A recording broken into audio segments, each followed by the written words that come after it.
Deus abençoe poderosamente no nome de Jesus. Vamos dar continuidade a mais uma leitura do nosso livro Segredos e Mistérios da Alma. Hoje falando o novo nascimento, resgata a alma, na página 133 do capítulo 6. Se inscreva no nosso canal no YouTube, ative o sininho das notificações, tem a nossa playlist com todas as leituras do livro e também seguir a nossa página no Facebook, curtir e compartilhar para que muitas almas sejam alcançadas pela leitura do livro. Vamos à leitura. O novo nascimento resgata a alma. Diz assim: como sabemos, Adão e Eva andavam plenamente felizes e em perfeita comunhão com Deus no jardim do Éden, até que provaram do fruto da árvore do conhecimento do bem e do mal, a qual o Altíssimo havia dito para não comerem. Satanás incitou Eva a provar, desafiando assim a ordem divina. Entusiasmada com a falsa promessa feita pela serpente de que se tornariam os mais sábios e entendidos, Eva aceitou a oferta do diabo, comeu do fruto e ainda deu ao seu marido. Note que Eva foi enganada por Satanás, mas Adão pecou deliberadamente. 1 Timóteo 2,14 diz: e Adão não foi enganado, mas a mulher, sendo enganada, caiu em transgressão. O homem havia escutado do próprio Deus as consequências da desobediência. Logo, ele estava consciente do seu erro. Lá em Gênesis 2,17, ele diz assim: mas da árvore do conhecimento do bem e do mal, dela não comerás, porque no dia que dela comeres, certamente morrerás. Embora a forma como o pecado foi concebido em cada um tenha sido diferente, vemos o desejo da alma prevalecendo em ambos. E foi justamente essa rebeldia da alma que tornou o pecado tão atraente e desejoso aos olhos deles.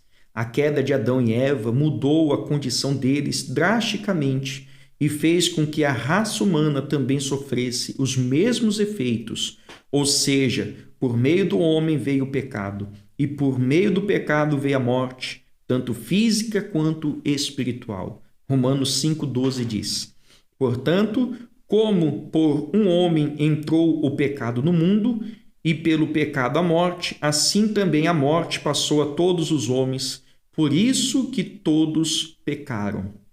Assim como Adão e Eva, todos os homens sentem vergonha, culpa e medo de Deus. Por isso, o ser humano só tem um encontro com ele depois de muito se cansar de fugir da sua presença. Por meio do primeiro casal, toda a humanidade nasceu despida das suas vestes de santidade e de luz. Assim como um galho morre ao se desprender de uma árvore, o homem morreu espiritualmente quando se distanciou do Altíssimo. Em vez de perfeitos filhos de Deus, todos os seres humanos nascem filhos da sua ira e sujeitos à maldição eterna por causa do pecado cometido por Adão. Foi para livrar da morte eterna e fazer a reconciliação entre o homem e Deus que o Senhor Jesus veio. Em vista disso, todos precisam passar pela transformação interior, que é o novo nascimento. Este proporciona ao ser humano a perfeita imagem e semelhança com o seu Criador. Colossenses 3,10. Uma pessoa sem o Espírito de Deus tem a sua alma governada pela concupiscência dos olhos, pela concupiscência da carne e pela soberba da vida. Primeira Epístola de João 2,16. Separada dele, ela vive sujeita aos seus apetites carnais. Em Adão, o ser humano é só alma vivente, mas no Senhor Jesus Cristo, ele se torna espírito vivificante, pois é regenerado e pode voltar a viver em comunhão espiritual com o Todo-Poderoso. Portanto, embora algumas pessoas tenham o corpo saudável, comam bem e se divirtam, aos olhos de Deus, elas podem ser cadáveres espirituais. Aqueles que não experimentaram um novo nascimento são considerados por Deus como estando mortos em seus delitos e pecados. eu vos vivificou, estando nós mortos em ofensas e pecados, em que noutro tempo andastes segundo o curso deste mundo, segundo o príncipe das potestades do ar, do espírito que agora opera nos filhos da desobediência, entre os quais todos nós também antes andávamos nos desejos da nossa carne, fazendo a vontade da carne e dos pensamentos. E éramos, por natureza, filhos da ira, como os outros também. Está lá em Efésios capítulo 2, do 1 ao 3. Foi sobre isso que o Senhor Jesus falou com Nicodemos, que era um filho da religião, mas não filho de Deus. João capítulo 3, do 3 ao 7 diz, Jesus respondeu, disse-lhe, na verdade, te digo que aquele que não nascer de novo não pode ver o reino de Deus. Disse-lhe Nicodemos, como pode um homem nascer sendo velho? Pode, porventura, tornar a entrar no ventre de sua mãe e nascer? Jesus respondeu, na verdade, te digo que aquele que não nascer da água e do Espírito não pode entrar no reino de Deus. O que é nascido da carne é carne, o que é nascido do Espírito é Espírito. Não te maravilhes de ter te dito, necessário vos é nascer de novo. É importante frisar que, enquanto uma pessoa não nasce de novo, ela tem o seu corpo governado pelo seu coração, que é enganador e perverso.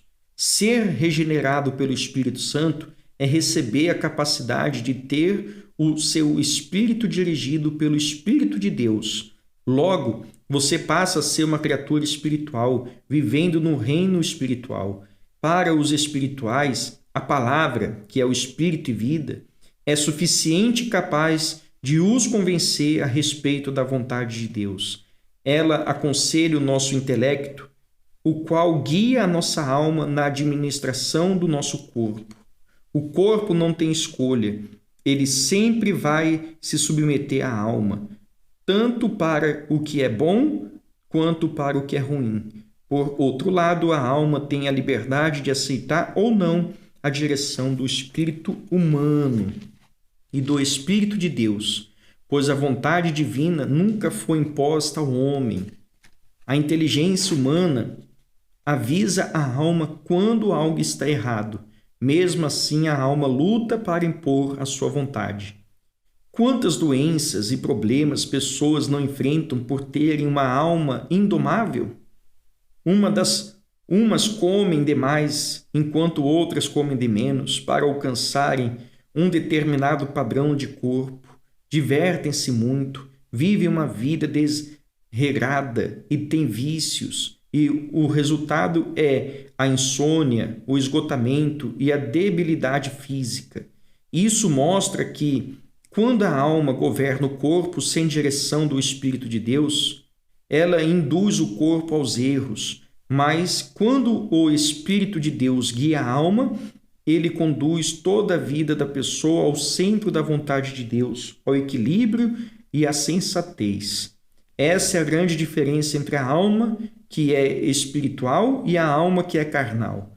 A alma redimida está sujeita à voz do Espírito de Deus, ao passo que a alma perdida é refém das cobiças do coração enganador. Romanos capítulo 8, versículo 1 diz, portanto, agora nenhuma condenação há para os que estão em Cristo Jesus, que não andam segundo a carne, a alma carnal, mas segundo o Espírito. Graças a Deus.